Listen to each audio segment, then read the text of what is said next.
ఈ వాక్యాన్ని వీక్షిస్తున్న సహోదరి సహోదరులందరికీ క్రీస్తు పేరట వందనములు. ఈరోజు వాక్యం ద్వారా దేవుడు మనతో చెప్తున్న మాట, ధర్మశాస్త్రము వినబడకుండా చెవును తొలగించుకుని వాని ప్రార్థన హేయము. సామెతల గ్రంథము 28:9. వాక్యం వినబడకుండా చెవిని తొలగించుకోవడం అంటే చెవులు కోసేసుకోవడమో లేక చెవులు మూసేసుకోవడమో కాదు.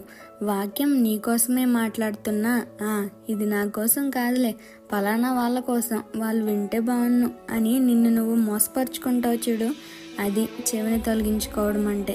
వాక్యం విని విడిచిపెట్టేస్తావు చూడు, అది చెవిని తొలగించుకోవడం అంటే. ఎన్ని వాక్యాలు విన్నా నీలో చీమంత మార్పు లేకుండా ఎదుటి వారిని బాధకు గురి చేస్తావు చూడు, అది చెవిని తొలగించుకోవడం అంటే.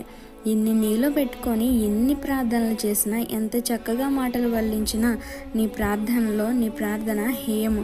దేవుడు ఇలాంటి ప్రార్థనలు ఆలకించి జవాబు ఇవ్వడానికి దేవుడా ఉన్న పిచ్చోడా? నీ ప్రార్థనకు ప్రతిఫలం రావాలంటే దేవుని మాట చెవిన పెట్టి అనుసరించి జీవించాలి. ఈ చిన్న సువార్త పరిచర్యలో మీ సహోదరులు. God bless you. ఆమెన్.